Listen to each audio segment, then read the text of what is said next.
name is Sammy Obara, and I will be presenting a learning session called The Habits of Lean Leadership.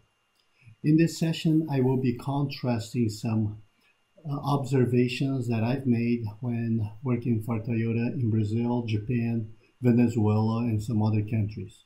You will be able to see some commonalities as well as some differences between those plants, different cultures, and also have a parallel between what you will see and what you already know from your own organizations.